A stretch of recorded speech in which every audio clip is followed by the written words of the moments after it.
Hello കൂട്ടുകാരെ, welcome back to my YouTube channel. അപ്പോൾ ഇന്നത്തെ വീഡിയോ വേറൊന്നല്ല കേട്ടോ. അപ്പോൾ എൻ്റെ ഉച്ചക്കത്തെ കറികളെക്കുറിച്ചുള്ള വിശേഷങ്ങളാണ്. അപ്പോൾ ഉച്ചക്കായിട്ട് നമുക്ക് പപ്പരക്ക ഉണ്ടായിരുന്നു. പപ്പരക്ക കൂട്ടാൻ കറി വെക്കാൻ കരുതിയിട്ട് അങ്ങനെ പപ്പരക്ക തൊലിയെല്ലാം ചെത്തിയിട്ട് കഴുകി വൃത്തിയാക്കി ചെറിയ കഷ്ണങ്ങളൊക്കെ അരിഞ്ഞെടുത്തിട്ടുണ്ടേ. അപ്പോൾ നമ്മുടെ മൺചട്ടിയിലാണ് കേട്ടോ കറി വെക്കാൻ പോകുന്നത്. അപ്പോൾ മൺചട്ടിയിലേക്ക് നമ്മുടെ പപ്പരക്കയെല്ലാം അങ്ങോട്ട് എടുത്ത് വെച്ചിട്ടുണ്ട്. അപ്പോൾ അതിനകത്തേക്ക് കുറച്ച് ഉപ്പ് കൂടി ചേർത്തിട്ടുണ്ട്. അങ്ങനെ നമ്മൾ അടുപ്പ് കത്തിച്ച് നമ്മുടെ മൺചട്ടിയിൽ തന്നെ സംഭവം വെക്കുന്നത്. അപ്പോൾ അതിനകത്തേക്ക് നമ്മൾ അടുപ്പത്തോട്ട് വെച്ചിട്ടുണ്ട്. അങ്ങനെ അത് മൂടി വെച്ചു. അപ്പോൾ നമുക്കിനി അടുത്ത് ഒഴിച്ചുകറി വെക്കാം. തക്കാളി ചാറ് കറി വെക്കാൻ പോകുന്നത് കേട്ടോ. അപ്പോൾ തക്കാളി ചാറ് കറിക്കായിട്ട് നമ്മുടെ ചട്ടിയിലേക്ക് രണ്ട് തക്കാളി അരിഞ്ഞിട്ടിട്ടുണ്ട്. കുറച്ച് വെള്ളമായിട്ട് വെച്ചിട്ടുണ്ട്. കുറച്ച് ഉപ്പും കൂടി ചേർത്തിട്ടാണ് മൂടി വെക്കുന്നത്. പിന്നെ നമുക്ക് അരക്കാനായിട്ടുള്ള അരപ്പിനായിട്ട്, അതായത് തക്കാളി ചാറിന് പെരിഞ്ജീരകം, തേങ്ങ, മഞ്ഞൾപ്പൊടി, കൊച്ചുള്ളി, വെളുത്തുള്ളി ഇത്രയും ചേർത്തിട്ടാണ് കേട്ടോ അരക്കുന്നത്. അപ്പോൾ നമ്മുടെ തക്കാളി നല്ലോണം വെന്തിട്ടുണ്ട്. അപ്പോൾ നമുക്ക് അരപ്പ് അതിനകത്തേക്ക് ചേർത്ത് കൊടുക്കാം. അങ്ങനെ അരപ്പ് നല്ലോണം ചേർത്ത് കൊടുത്തിട്ട് ഇളക്കി കൊടുക്കുന്നുണ്ട് കേട്ടോ. അപ്പോൾ ഇളക്കി ഉപ്പ് നോക്കിയിട്ട് ഉപ്പ് കുറവാണെങ്കിൽ കുറച്ച് ഉപ്പ് കൂടി ചേർത്ത് കൊടുക്കണം. അങ്ങനെ കുറച്ച് ഉപ്പ് കൂടി ചേർത്ത് കൊടുത്തിട്ടുണ്ട് കേട്ടോ. അപ്പം തൊട്ടപ്പുറത്തെ അടുപ്പിൽ തന്നെ നമ്മൾ പപ്പരക്ക ഏകദേശമൊക്കെ വെന്തിരിപ്പുണ്ട്. അപ്പോൾ ഇതിനായിട്ട് നമുക്കിനി ചായക്കണമല്ലോ.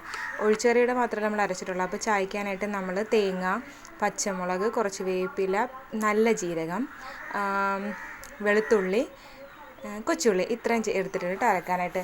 മറ്റേതിൽ പെരുംജീരകമാണ് കേട്ടോ ഒഴിച്ചുകറിക്ക് എടുത്തേക്കുന്നത്. തൈര് ചേർത്തിട്ടാണെങ്കിൽ നല്ല ജീരകം ചേർക്കുന്നത്, തൈരല്ലാത്തതിന് പെരുംജീരകമാണ് കേട്ടോ ചേർക്കുന്നത്, വലിയ ജീരകം.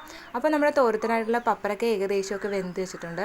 അതായത് ഒത്തിരി വേകാത്ത രീതിയിലല്ല, നല്ലോണം വെന്ത രീതിക്ക് ഒരു ചെറിയൊരു കൂട്ടുകറി പോലെ ആകുന്ന രീതിക്കായിട്ട് എടുത്തേക്കുന്നത്. കുട്ടികൾക്കൊക്കെ വളരെ ഇഷ്ടമാണ്.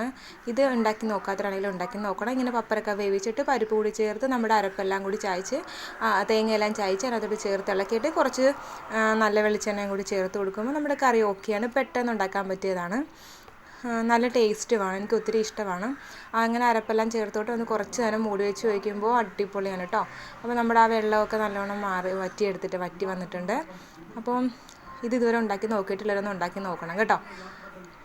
അപ്പം ഇതിൻ്റെ കൂടെ മീൻകറി ഉണ്ടെങ്കിൽ അടിപൊളിയാണ് കേട്ടോ. മീൻകറി നമ്മുടെ മാങ്ങയെല്ലാം ഇട്ട് കറി വെച്ച മീൻകറി, ഏത് മീൻകറി ആയിക്കോട്ടെ നല്ല ടേസ്റ്റാണ്.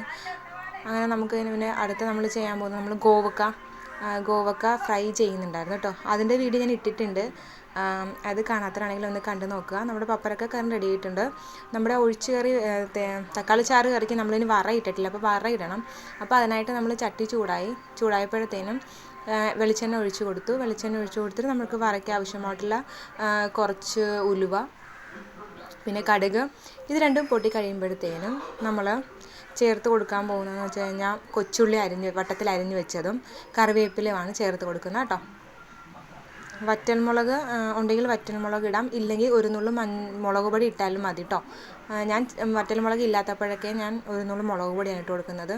അപ്പോൾ ഇപ്പോൾ എന്തായാലും വറ്റൽമുളക് ഉണ്ടായിരുന്നു. അപ്പം നമ്മുടെ കൊച്ചുള്ളിയും വേപ്പിലയൊക്കെ മൂത്തതിന് ശേഷം വേണം ഇട്ട് കൊടുക്കാൻ. ഇല്ലെങ്കിൽ അതൊക്കെ മൂക്കുന്നതിന് മുമ്പ് ഇട്ട് കൊടുത്താൽ അത് മൂത്ത് വരുമ്പോൾ നമ്മുടെ വറ്റൽമുളക് കരിഞ്ഞു പോകും. അപ്പോൾ ഈ ഒരു പാകത്തിന് അങ്ങനെ നമ്മുടെ തക്കാളി ചാറിലേക്ക് ഇതങ്ങോട്ട് ഇട്ട് കൊടുത്തിട്ടുണ്ട്. നമ്മുടെ വറയെല്ലാം ഇട്ട് കൊടുത്തിട്ടുണ്ട്. പറ്റിയിരിക്കുന്നതൊക്കെ നമ്മൾ കുറച്ച് ചാറ് കറി അതിനകത്തോട്ട് ഒഴിച്ചിട്ട് വലിച്ചെടുത്താൽ മതി.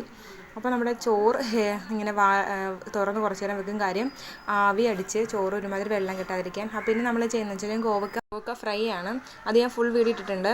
അപ്പോൾ വീഡിയോ ഇത്രയും ഇഷ്ടപ്പെട്ടിട്ടുണ്ടെങ്കിൽ ഒന്ന് ലൈക്ക് ചെയ്യാൻ മറക്കരുത്. സബ്സ്ക്രൈബ് ചെയ്ത് ചാനൽ സപ്പോർട്ട് ചെയ്ത് കൂടെ പുതിയൊരു വീഡിയോ ആയിട്ട് വരുന്നവരേക്കും tata bye bye. Okay, see U.